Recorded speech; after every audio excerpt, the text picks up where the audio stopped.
Hello friends, स्वागत है आप सभी का आपके अपने चैनल बीए स्टडी में। आज हम आपसे बात करने वाले हैं बीए सेकेंड ईयर के एजुकेशन के एग्जामिनेशन के बारे में, जो कि आपका एग्जामिनेशन हुआ है 2021 में एंड पेपर का कोड है आपका 12304। आपका ये पेपर कोड है एंड बीए सेकेंड ईयर के एग्जामिनेशन 2021 की बात की जा रही है एजुकेशन के बारे में।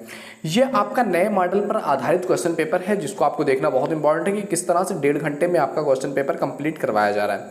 एंड मैक्सिमम मार्क्स हैं आपके 100 मार्क्स आपके मैक्सिमम है। तो ये क्वेश्चन पेपर आपका है, टोटल नंबर ऑफ पेजेज जो है वो 8 पेजेज का ये आपका पूरा पेपर है। तो सबसे पहले देखो, जब भी आप कोई भी क्वेश्चन पेपर सॉर्ट आउट करने जा रहे हो तो सबसे पहले चीज़ जो आपको ध्यान रखनी होती है दैट इज द नोट, कि नोट किस तरह से आपको करना क्या है। तो देखो, सबसे पहली चीज कह रहा है attempt all section of as directed, यानी कि निर्देशानुसार सभी खंडों के उत्तर दीजिए जैसा कि निर्देश दिया गया है वैसे ही आपको आंसर्स देने हैं। जैसे कि आपका खंड आज सेक्शन ए यहाँ से स्टार्ट होता है, जिस सेक्शन ए में पूछा जाएगा आपसे लॉन्ग आंसर टाइप क्वेश्चंस, यानी कि दीर्घ उत्तरीय प्रश्न पूछा जाएगा। बड़े उत्तर वाले 1000 वर्ड्स वाले 500 वर्ड्स वाले आपको लिखने होंगे। तो देखो, इसके लिए क्या कह रहा है, क्योंकि जैसा निर्देश दिया जाएगा सभी खंडों के लिए अलग अलग निर्देश होगा, उसी के अकॉर्डिंग आपको करना है। तो पहला निर्देश दिया गया है, नोट दिया गया है, अटेम्प्ट एनी वन क्वेश्चन, किसी एक प्रश्न का उत्तर दीजिए। आपके पास कई सारे प्रश्न हैं जिनमें से केवल एक क्वेश्चन का उत्तर देना है और इसके लिए आपको मिलने वाले हैं 30 नंबर। जी हाँ, 30 नंबर मिलेंगे, आपको केवल एक क्वेश्चन करना है। तो सबसे पहले देख लेते हैं कितने क्वेश्चन है। तो आप देख सकते हो 1 2 3 4 5 6 क्वेश्चन, और फिर यहाँ से सेक्शन बी शुरू हो रहा है। तो यानी कि 6 ऑप्शंस हैं आपके पास किसी क्वेश्चन को हल करने के लिए। आपके पास 6 टॉपिक्स हैं, इन 6 में से किसी एक टॉपिक को आपको हल करना है। आपको मैं दिखा देता हूँ कि टॉपिक्स क्या है। तो इसमें सबसे पहला टॉपिक आपके सामने ये दिख रहा है कि explain the nature of educational psychology, how does the knowledge of psychology helps a teacher to improve. कह रहा है शिक्षा मनोविज्ञान की प्रकृति को स्पष्ट कीजिए और मनोविज्ञान का ज्ञान एक शिक्षक को अच्छा बनाने के लिए किस प्रकार सहायक है, इसके बारे में बताइए। इस पर ऑलरेडी मैंने वीडियो बना रखा है, अगर आपने नहीं देखी है तो आप एक बार जाकर के उसको देख भी सकते हो। और ये बहुत ईजी क्वेश्चन है और बहुत इंपॉर्टेंट क्वेश्चन, जो कि रिपीटेडली आपसे कई बार एग्जाम में आपसे पूछा गया है। तो ये बहुत इंपॉर्टेंट है, जिसको आप थोड़ा सा समझदारी के साथ भी लिख सकते हैं। तो अगर आपने ये क्वेश्चन कर दिया तो आपका पूरा सेक्शन एक खत्म। आपके पास जो 6 क्वेश्चन है आपको देखने की जरूरत भी नहीं है। अगर आपको इस क्वेश्चन का आंसर नहीं पता है तो आपके पास ऑप्शंस के रूप में सेकंड नंबर क्वेश्चन आ रहा है। क्या कह रहा है सेकंड नंबर क्वेश्चन, कि व्हाट इज इंटेलिजेंस, इंटेलिजेंस क्या है, बुद्धि क्या है, और डिस्कस द वेरियस थ्योरीज, जो अलग अलग बुद्धि को बताने वाले सिद्धांत है। वेरियस थ्योरीज है, विभिन्न सिद्धांतों की व्याख्या करो कि बुद्धि क्या है, इस पर कितने थ्योरीज दिए गए हैं, कौन क्या क्या चीजें हैं। तो बुद्धि के बारे में जस्ट आपको डिस्कस करना है इस टॉपिक में। तो सेकंड नंबर क्वेश्चन जस्ट आपका यही, अगर आपको ये आता है तो आप इसके साथ जा सकते हो, एक ही करना है आपको कोई भी। इसके बाद आता है आपका थर्ड नंबर का क्वेश्चन। क्या कह रहा है, what do you understand by the philosophy, philosophy से आप क्या समझते हैं, दर्शन से आप क्या समझते हैं, कि how are the benefited by the studying educational philosophy, शिक्षा दर्शन के अध्ययन से आपको क्या लाभ हुआ है या क्या लाभ हो सकता है, इसके बारे में आपको बताना है। कि शिक्षा को जब आप एक दार्शनिक के रूप में देखने लगते हैं, एक दर्शन के रूप में देखने लगते हैं, तो आपको उससे क्या लाभ हो सकता है उसके बारे में यहाँ पर पूछा गया है। तो अगर आपको इसका आंसर पता है तो आप क्वेश्चन नंबर 3 के साथ जा सकते हैं, अदरवाइज आपके पास और भी ऑप्शन हैं क्वेश्चन नंबर 4, 5 एंड 6 के रूप में। क्या कह रहा है आप देख सकते हो, क्वेश्चन नंबर 4 कह रहा है आपसे क्या, describe the educational philosophy of Rabindranath Tagore. Rabindranath Tagore का जो एजुकेशनल फिलॉसफी था, यानी कि शिक्षा को लेकर के जो दर्शन था, शिक्षा दर्शन जिसको कहते हैं, इसका वर्णन करना है कि रविन्द्रनाथ टैगोर का शिक्षा को लेकर के देखने का नजरिया, शिक्षा को लेकर के दर्शन क्या था रविन्द्रनाथ टैगोर का। तो अगर आपको ये क्वेश्चन पता है, रविन्द्रनाथ टैगोर के बारे में आपने शिक्षा दर्शन पढ़ा है, तो आप इसके साथ जा सकते हो। अदरवाइज आपके पास 5th नंबर क्वेश्चन भी कह रहा है ऑप्शन के रूप में। क्या कह रहा है, what do you understand by guidance, आप गाइडेंस से क्या समझते हैं। गाइडेंस मीन्स क्या होता है, निर्देशन, कि कोई आपको गाइड कर रहा है, कोई आपको निर्देशित कर रहा है, तो निर्देशन से आप क्या समझते हैं। Describe the main principles of guidance, यानी कि गाइडेंस के निर्देशन के जो मुख्य प्रिंसिपल्स हैं, मुख्य सिद्धांत हैं, उसका आपको वर्णन करना है। तो अगर आपने गाइडेंस टॉपिक पढ़ रखा है, इजी है, सारे टॉपिक्स आपने ऑलरेडी पढ़ रखे होंगे, तो जिस भी टॉपिक को आपको लग रहा है कि that is will be easy for you और आपको अच्छे से कमांड है उस चीज़ पर, आप उसके साथ जा सकते हो। तो निर्देशन अगर आपको पता है तो आप इसके साथ जा सकते हो। अदरवाइज आपके पास एक और ऑप्शन है क्वेश्चन नंबर 6 के रूप में। क्या कह रहा है कि what is the difference between guidance and counselling, guidance और काउंसलिंग, काउंसलिंग है, explain different type steps of counselling. Counselling और गाइडेंस में क्या जो है डिफरेंस है, निर्देशन और परामर्श।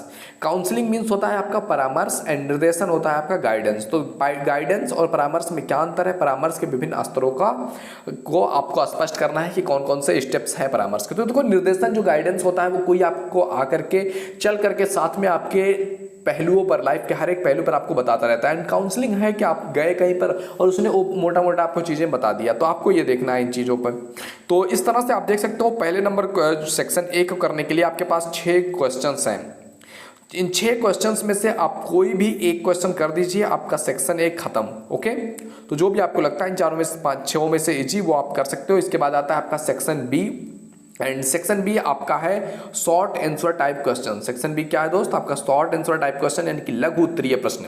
और यहाँ पर एक क्वेश्चन के लिए आपको मिल रहा है 12.5 नंबर, और अटेम्प्ट करना है कितने क्वेश्चन? आपको 4 क्वेश्चन, यानी कि 4 क्वेश्चन आप अटेम्प्ट करोगे 12.5 के रेशियो से, तो आपका 50 नंबर आने वाला है यहाँ से। फर्स्ट जो आपका लॉन्ग आंसर था, एक क्वेश्चन करके आपको कितना नंबर मिलने वाला था? 30 नंबर, और यहाँ 4 क्वेश्चन करके आपको 50 नंबर मिलेगा।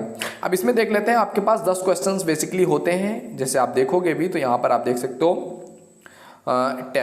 10 क्वेश्चन आपके होते हैं। इन 10 में से कोई आपको 4 करना है। तो देखो कौन से क्वेश्चंस हैं और देखते हैं इसमें क्या इजी है, वो आप उसके साथ जा सकते हो। जैसे कि क्वेश्चन नंबर 1 कह रहा है, discuss the importance of merit and demerit of experimental method.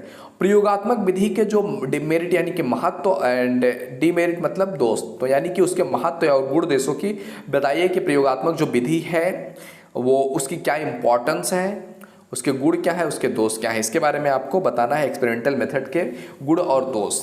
Okay, तो अगर आपको ये पता है तो आप इस क्वेश्चन के साथ जा सकते हो। अदरवाइज आपके पास ऑप्शंस और भी हैं, जैसे कि आप देख सकते हो कि सेकंड क्वेश्चन आपका इसमें कह रहा है कि describe chief characteristics to backward children. जो पिछड़े बालक हैं, बैकवर्ड चिल्ड्रन है, उनकी मुख्य विशेषताओं के बारे में वर्णन करो कि कैसे हम जान सकते हैं कि कोई बैकवर्ड से आ रहा है, कोई बच्चा बैकवर्ड से है, कि उसके क्या कैरेक्टरिस्टिक्स हैं, उसके बारे में आपको बताना है। ओके, तीसरा क्वेश्चन आपका कह रहा है explain in brief the nature of learning. जो लर्निंग का अधिगम की जो प्रकृति है उस पर संक्षेप में वर्णन करना है। एक्सप्लेन इन ब्रीफ, संक्षेप में आपको बताना है कि अधिगम लर्निंग की क्या आपके विशेषताएं हैं, या क्या आपके संक्षेप में अगर उसको बताना हो तो क्या प्रकृति है, कैसे आप समझ सकते हो कोई व्यक्ति एक लर्नर बेहतरीन है या बेहतरीन लर्नर बनने के लिए क्या चीजें चाहिए।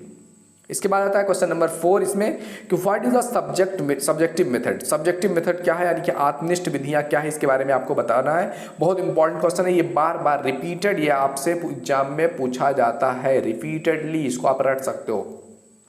इसके बाद आता है क्वेश्चन नंबर 5, जिसमें आपसे क्या कह रहा है question number 5, what is the nature of philosophy of, जो है क्या कह रहा है, एजुकेशन की फिलॉसफी क्या है, शिक्षा दर्शन की प्रकृति क्या है, नेचर क्या है, इसके बारे में आपको बताना है कि शिक्षा दर्शन का नेचर क्या है। बहुत इंपॉर्टेंट क्वेश्चन है, कई बार ये आपसे पूछा गया क्वेश्चन है। एंड 6 नंबर कह रहा है according to idealism write the aim of education. जो आइडियलिज्म है यानी कि जिसको हम आदर्शवाद कहते हैं, इसके अनुसार शिक्षा का उद्देश्य क्या है, एम क्या है शिक्षा का, ये आपको बताना है कि आइडियलिज्म के हिसाब से, आदर्शवाद के हिसाब से शिक्षा का उद्देश्य क्या है।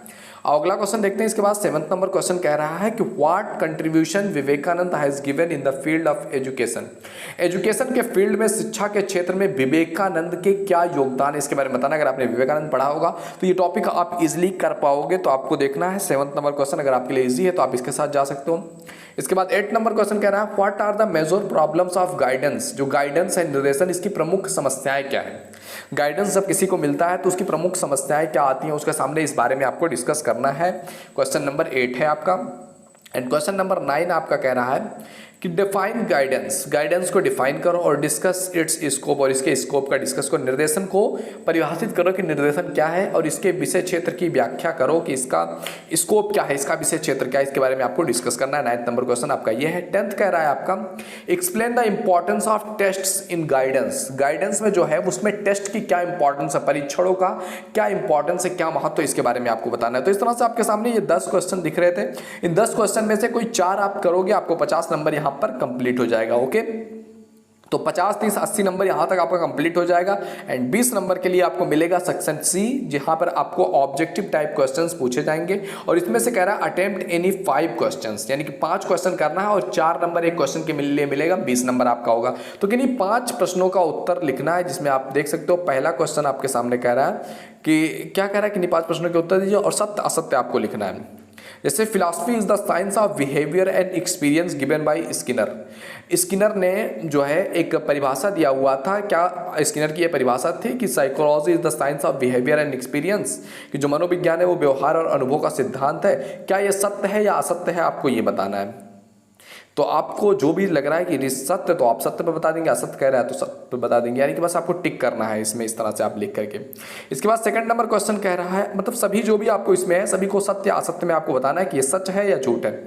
ओके, सेकंड आपका कह रहा है कि Freud is the organizer of phylogenetic method, यानी कि जो मनोविश्लेषणात्मक विधि है इसके जन्मदाता फ्रायड है, सत्य या असत्य। थर्ड क्वेश्चन है आपका, human behaviour is the link that connects both education and psychology, यानी कि मानव व्यवहार ही शिक्षा और मनोविज्ञान दोनों को जोड़ने वाली कड़ी है। क्या ये सत्य है या असत्य है। इसके बाद फोर्थ नंबर क्वेश्चन आपसे कह रहा है कि educational psychology is the book Thorndike, शिक्षा मनोविज्ञान जो है ये थॉर्न लिखा है, एम नहीं है, थॉर्नडाइक की पुस्तक है, शिक्षा मनोविज्ञान थॉर्नडाइक की पुस्तक है। सत्य असत्य आपको ये बताना है। एंड इसके बाद इधर आपके थोड़े से ऑब्जेक्टिव टाइप क्वेश्चन है, बस आपको 5 करना है, कोई विचार तो आपके इस तरह सत्य असत्य थे, तो अगर आप में उनमें से आ रहा है आप वो कर सकते हैं, अदरवाइज आपके पास ऑप्शंस वाले आ रहे हैं कि philosophy is the science of knowledge, who said it, किसने कहा कि फिलॉसफी जो है, दर्शन जो है वो विज्ञान है, ज्ञान का, किसने कहा। आपके ऑप्शंस आपके सामने दिख रहे हैं, जेंटिल, रूसो, स्पिनर या फिक्टे। तो राइट आंसर क्या होगा आपको ये बताना है। 6 नंबर क्वेश्चन कह रहा है व्हिच इज इम्फेसिड बाय नेचुरलिज्म, यानी कि प्रकृतिवाद इनमें से किस चीज पर बल देता है, चाइल्ड पर या करिकुलम पर, साउल पर या टीचर पर, बालक, पाठ्यक्रम, आत्मा या शिक्षक, किस चीज पर बल देता है प्रकृतिवाद में। तो इस तरह से आपके सामने ये 6 दिख रहे थे जिनमें से किसी 5 को आपको करना था। आई होप ये क्वेश्चन पेपर आपको काफी हेल्पफुल रहेगा और आपके एग्जाम्स में काफी हेल्प करने वाला है आपकी। तो वीडियो को अंत तक देखने के लिए आपका बहुत बहुत धन्यवाद। एक बार अगर पहली बार चैनल पे आए तो please visit the channel, it is the most important channel if you are in BA, तो एक बार जाकर के विजिट जरूर कर लेना। ओके, मिलते हैं आपसे अगले वीडियो में, तब तक के लिए जय हिंद, जय Bharat, thank you, bye bye.